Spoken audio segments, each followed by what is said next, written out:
What's going on, YouTube? It's NC, the place to be chilling with Mr. A&D. Back to give you guys a Friday night Smackdown review on a Sunday, I know. But the Mortal Kombat 1 beta came out.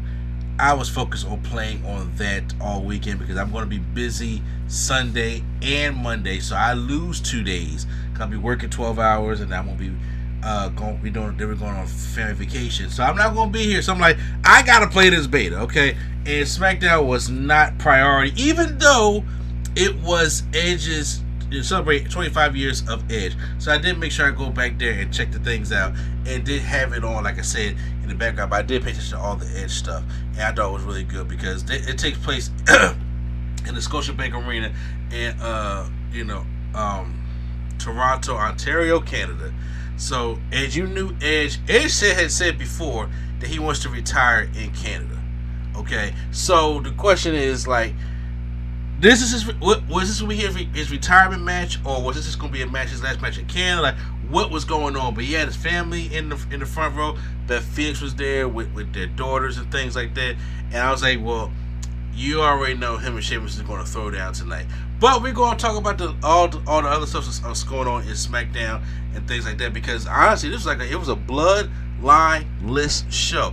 No Roman, no Solo, no Jimmy, and Jay has quit. So it was just Paul Heyman that was on the show. So this one, like I said, it would have took away from the Edge thing in the first place. So I was like, this SmackDown needs to be all about Edge. So when SmackDown starts off, we start off with the Grayson Waller effect. Waller, he comes out to the ring and he wants to bring out Rey Mysterio and Santos Escobar. He kind of wants to be an instigator, talking about how Rey, lucked in there, took the opportunity away from Santos, and Santos out there with a knee brace. But Santos right now is still playing up like, hey, I respect this man, you need to respect him as well. And he was just trying to egg him on until Austin Theory comes out. Austin Theory comes out and says, hey, you won the United States Championship, good luck, but what about the Father of the Year award? That joke fell flat, or that burn fell kind of flat. And I was like, man, Austin, there's nobody cares anymore. Man, it's just nobody cares. And they show how they felt about you, or at least how Triple H felt about it. I don't know, but the championship is gone. So he obviously wanted the shot back at the United States Championship match. But then LA Knight came out, and LA Knight was out there, and Adam Pearce was out there as well. And because Adam Pearce came out first, and then LA Knight did, I believe, yeah. So LA Knight was basically telling Theory, like, hey, why don't we just us have a match, and it'll be for the opportunity to win your United States Championship. Because he said, Ray, congratulations, but it doesn't matter between you, or you. That belt is coming around LA Knight's waist, yeah? So Adam Pearce made the match, and we kicking off with LA Knight taking on Austin Theory with The Miz on commentary. And The Miz is, just berating LA Knight. And when they go to the outside, LA Knight's hitting Austin Theory's head across the table a lot of times, and he's sitting there just still egging LA Knight on. The LA Knight eventually throws Austin Theory into The Miz and knocking him down. They go back into the ring, they cause a distraction. Miz causes a distraction, and then Austin Theory rolls up LA Knight. LA Knight loses crap, but then Austin's going to get another shot at Rey Mysterio, which he's going to lose. But this is just building up for LA Knight taking on The Miz. Even though they should have just had LA Knight win the championship from Jump Street. We don't even need I guess they wanted to have Mysterio win the title so we can eventually do the Santos heel turn and Carlito coming back and the LWOs type of thing and build that rivalry, maybe even going up to WrestleMania. I don't think you can build it that long. But I think that's what the plan is, and they just giving, LA Knight The Miz to be at Payback. That's what it is looking like, to be honest with you. It's time for a tag team match, player. We got Damage Control, Bayley and Io Sky with Dakota Kai in that corner, taking on Charlotte Flair and Bianca Belair. And I was like, okay, didn't see Bianca last week, so she comes back there doing the same usual stuff. I'm like, wouldn't you be pissed that Io cashed in or something like that? I just like them to do a kind of little carryover kind of stuff like that. Charlotte and I was like, Bianca wasn't here last week, so I figured that it would be Asuka and Charlotte getting the tag team matches. They were the ones that were attacked last week, so I didn't really understand what was going on with that personally. But I'm like, okay, well, Bianca's back, and we got to put Bianca on SmackDown. There was one point in the matchup where Bianca was trying to call for a tag, and Charlotte was just like, he's there. Like, all she had to do is reach up, and bam, she's going to tap her hand. But I think Io missed a cue or anything, because Bianca's hand, because if people know wrestling, if the hand ain't turned over, you can't tag it. And Shaw was looking back like, what the hell is going on? It makes me in a bad, clunky spot up in the matchup. But even in the match, Bianca hits the KOD on Bayley and gets the win. So Bianca picks up the win here. But backstage, when Kathy Kelly tries to talk to Bianca, she gets jumped by Damage Control, and the lady that she injured at SummerSlam, they Pillmanized her leg with put the steel chair between the knee and hit her with another steel chair. So I'm like, after they finally break it up, I'm like, are they trying to write Bianca off a little bit? Or I don't know what their plan is when it comes to Bianca. Hell, Charlotte or even Asuka, to be honest with you. I don't even know what the plan is going into Payback. So now we know the Street Profits has been hanging out with Bobby Lashley for the past couple of weeks. So it's time for them to have their first official match. What is it going to look like? What's the things going to be happening? Well, I'll say this. The Street Profits came out to the same music. Yeah, the Red Solo Cups, but they did change the gear a little bit. They had like this more velvet type of tamed look.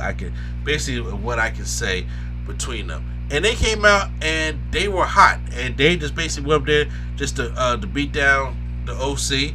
And Street Profits hit Anderson with the sit-down powerbomb neck breaker, and they go for the pin. After the pin, Bobby Lashley's music hits, and they go to the top, and he's hugging both the Street Profits. It was a decent match, to say the least, and I think the Lashley and Street Profits thing is going to benefit all the guys. I just wonder, are they heels? Are they faces? Are we supposed to cheer for them? Hey, if it's a Hurt Business 2.0, Hurt Business was heels.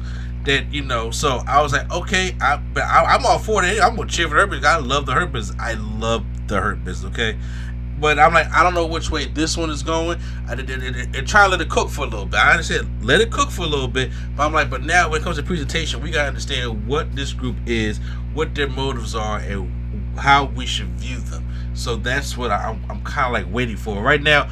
Bobby's over. Okay, everybody misses Bobby. They want to see Bobby back in the ring. And a lot of people, like myself, a lot of fans out there, just enjoy the Hurt Business. Okay, they really enjoy the Hurt Business. So that's why they missed it. And they knew that it was ended unfairly, and it was just out the blue. It just messed up the Hurt Business, but people was really getting into them. They damn near, along with Asuka, saved that pandemic era. So it's like, come on now. So what we doing here? So we kind of want to see some kind of iteration of that group back on there. So I get it, okay? But we got to see what's happening first. Paul Heyman's backstage and he's worried. Kayla comes up there and asks a question about the bloodline, and you see Heyman got his hair is growing out a little bit, and he's showing gray, he's been stressed out and everything like that. But he's talking about some. Are they worried about Jay? He talking about who abandoned WWE, who quit the bloodline. So he's not really worried about the family because there's nothing wrong with the bloodline to kind of put a bow on it, because this was background. I didn't really pay much attention to it, but he was great in the promo. So now we go commercial break. Now it's time for the main event. Throughout the night, they've been talking about the 25 years of Edge, and but now we're finally getting it, and I clocked it, because I was telling everybody, I was like, hey, Edge will have a big match with somebody he has not faced one-on-one before. Edge, make sure you clear off 30 minutes, and of course, 9:29, going on 9:30, we get ready for the Edge versus Sheamus match. I say, give them the last 30 minutes. So, honestly, hey, this match was really good. Really, it was a great main event, and it really... like I said, it was doing the gears. Edge was trying to do a couple things. One thing Edge should not do, again, is there was a move in the beginning of the match where he tried to do a little springboard, bounce off the bottom rope and do a back elbow to Sheamus, and he botched that bad. He had to get back on the ropes and bounce. Like, Edge, I know you're getting older, but I'm saying, but Edge, don't do that. You have enough moves in your arsenal to not try some shit new, okay? But cross bodies, and then when we get into the second gear, and then we go to commercial break, and then that last gear, that's when the things really start picking up. When we start hitting big moves, and we're getting those kickouts, like the white noise off the top rope, Sheamus hit the Celtic Cross. Usually you see people get out the Sheamus Celtic Cross and everything, but no, Edge took it, and I thought that was about to be over too. But no, Edge kicks out.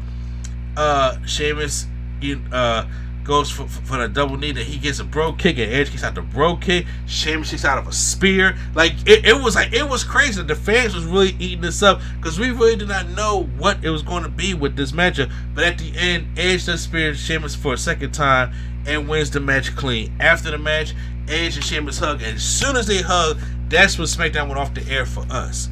But for in the arena, Edge is in the ring and he's doing a speech and everything, and this is his last match in Canada because he knows he's not going to be wrestling long enough for the next time they come back to Canada. So what I'm thinking, I don't know what's going on with Edge right now. I don't think this is his retirement match. I think it's his retirement match in Canada. Like, this is, I'm not coming back to Canada, and I'm going to come back to Canada, but not wrestling. This is the last wrestling match you're going to see me versus Sheamus. But I think at a big event or the next of, the next big event, maybe even WrestleMania in Philly, Edge is going to want to retire. He's not doing another full year of this, and you can tell he's already made that known. So it's like, okay, he just wants to end it on his terms. And I feel as though, hey, at Mania, where he was forced, like he had that last World Championship match with Alberto, like, well, now it's like, okay, I will have one more match at Mania in 40 in Philly. I'm like, hey, why not? I have no problem with that.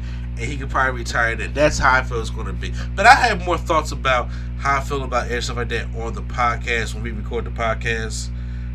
So, as of right now, yeah, so post your comments down below. How do you guys feel about SmackDown? Do you guys think Edge is really retired or not? I'm curious to hear what you guys want to say about that. So, once again, this is NC, the place to be. Children, Mr. A&D.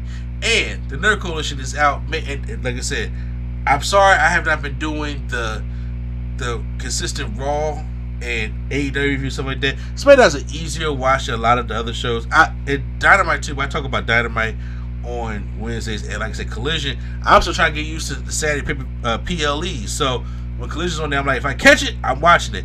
But like this weekend, the debate was going on, so I wasn't doing any of the stuff like that. But yeah, make sure you post your comments down below how you guys feel about Edge, and hit the like button if you guys enjoyed my review. And once again, the Nerd Coalition is out.